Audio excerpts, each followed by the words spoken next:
Andrew Luck has been sitting out of practice since July 29th with what was thought to be a lingering calf injury from April.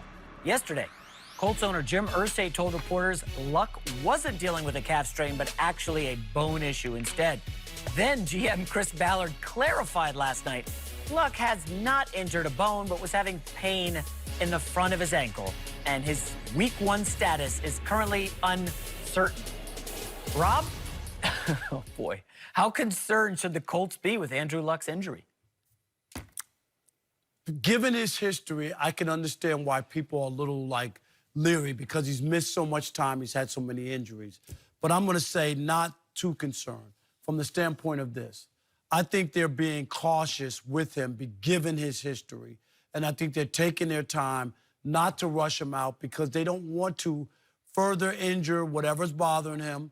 And I think it's more precautionary. Now, I'm not a doctor. I haven't examined him. But I'm just saying. He needs to clarify that, right, Craig? I just need to clarify because I don't want people to be I thought you went to medical school. No. No, okay. It's called the Columbia J School. Journalism. A journalism school.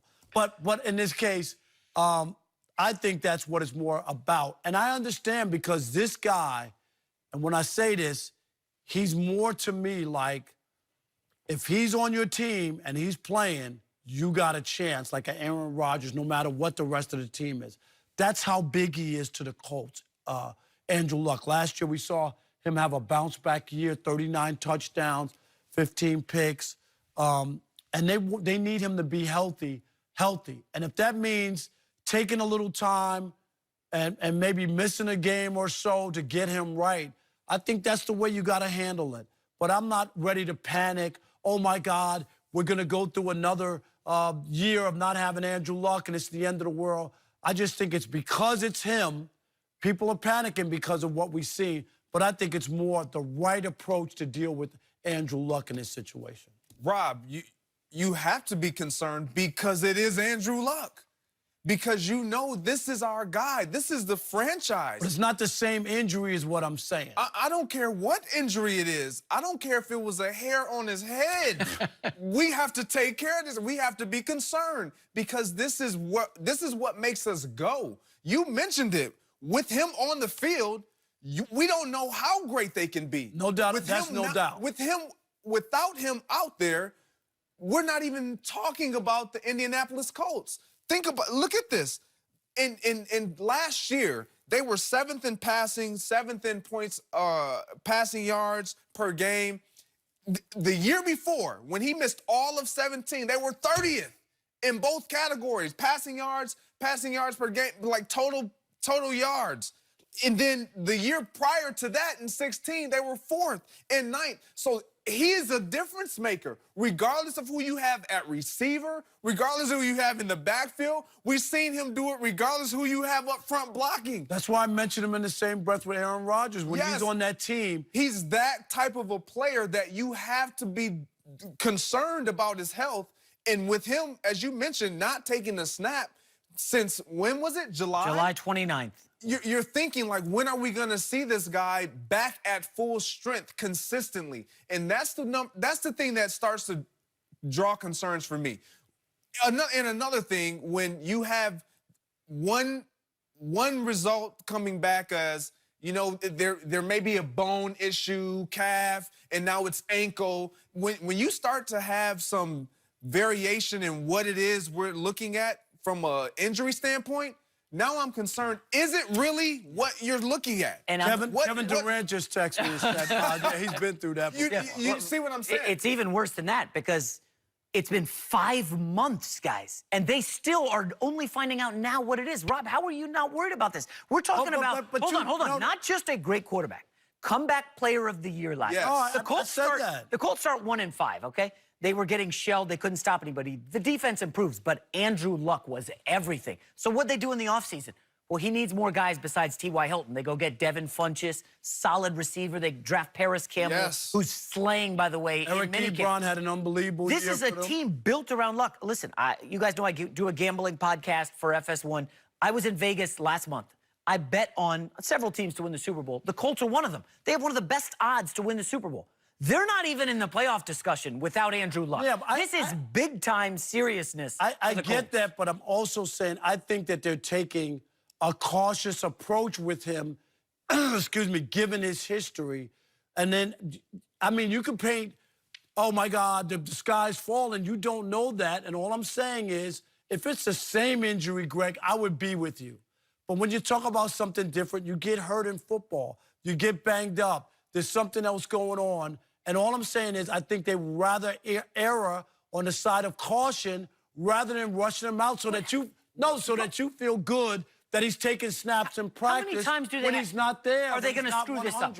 Rob, the shoulder, they screwed it up. They didn't know. Oh, he's coming back. He's coming back. Oh, he's out for the season. Well, the lacerated kidney that he suffered. There was a quote from one of these doctors that said, Luck's injury from the kidney a few years ago was like something somebody gets in a car accident. Like, and the Colts had no clue. They were like, oh, he's almost ready. Oh, no, wait, he's done. They have consistently screwed this guy up, and it's troubling.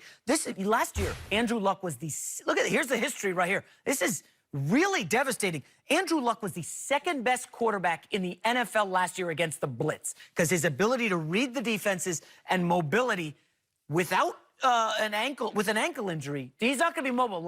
You just said, they open against Ingram and Bosa and the Chargers. That is a fierce pass rush. If he can't run, I don't want him out there. But see, what you just said is the reason why I like this approach, because before they were always throwing stuff out there, always coming back, he's not ready. And in this case, we don't know. They're not going to do that. They're going to take their time with him. Don't tell people he's coming back and it's nothing. Make sure you know that this guy is going to be in the best shape, and don't put him out there till he's healthy. So holding him back, I get it. You want your reps, Greg, and you want him to be out there with all the other guys, but I think the Colts are doing it the right way. Take your time with Andrew Luck because you've had nothing but bad luck with him. Rob, I agree. I believe that they're taking their time and they're doing the right thing and taking the right approach. However, they should be concerned 5 months because they've been down this road too many times. And when we're talking about Andrew Luck, we're not talking about a running back that we feel like the shoes can be filled by committee. We're talking about a franchise guy who has proven that he is a difference maker. Period, clear cut, no confrontation about that. The one thing here that, again, that I don't like is the misdiagnosing of what it is. And having played and being misdiagnosed, it's not something that you take lightly as a player, which is why a lot of guys get ridiculed about going and getting a second and third opinion outside the team dynamics and the team walls.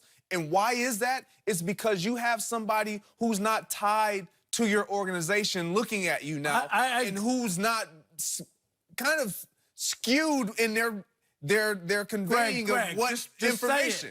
It's a conflict of interest. It really is a conflict of interest at times because you don't know as a player, are you really in it for me, or are you trying to push me back out there when I'm really not ready? I was in Green Bay, and I do not think it was intentional at all. I got my last year in Green Bay, I had a sports hernia, what it turned out to be. Well, it was diagnosed as a groin injury, which all signs led to, I felt it similar to what I felt before, and I'm like, yeah, it is a groin. I thought myself it was a groin. Well, I get a second and third opinion outside of the team, and no, it's not a groin, it's a sports hernia. So this is why when you're dealing with players of this caliber, you don't wait. And that's where I'm like, what are you guys doing? Why have you waited so long to continue to investigate what this really is? Like, send him off to specialists and let them figure out and come back with information and intel that lets you know clearly what's going on with your franchise. I think that's fair. My only concern is I'd rather them take it slow with Andrew Luck than just put him out there to please other people and to be like, oh, well, he's out there, he'll be fine. No, let's not say that, because they've done this in the past and he hasn't been fine. So let's take our time. And I agree with you. Go out and make sure, diagnose it properly, and then get them back. They are taking their time. I mean, they haven't had any clue what the injury's been since March. I mean, 5 months in. I think Greg, it's you this. say that. I mean, Greg, Jason, you say that. But come on, there are doctors there, and it ain't as clear-cut as everybody is. Greg, would you admit that? I would admit everything's not clear-cut. Time to get a new batch of doctors in there. No, but there's sometimes they're going to send you to a specialist, or they're going to send you to another doctor because they can't really see or figure out what it is. All right. It's not that cut and dry. I mean, he's had the MRIs, and if the MRIs aren't showing up the information that's necessary, that's when it's like, okay, we got to send him somewhere else. We got to get different scans done so we can really know what's going on. And it's, again, regardless of what player it is, they still should do this. But the fact that it's your starting quarterback and he's that important to your success as a team, as an organization, you got to get this done. All right, from one quarterback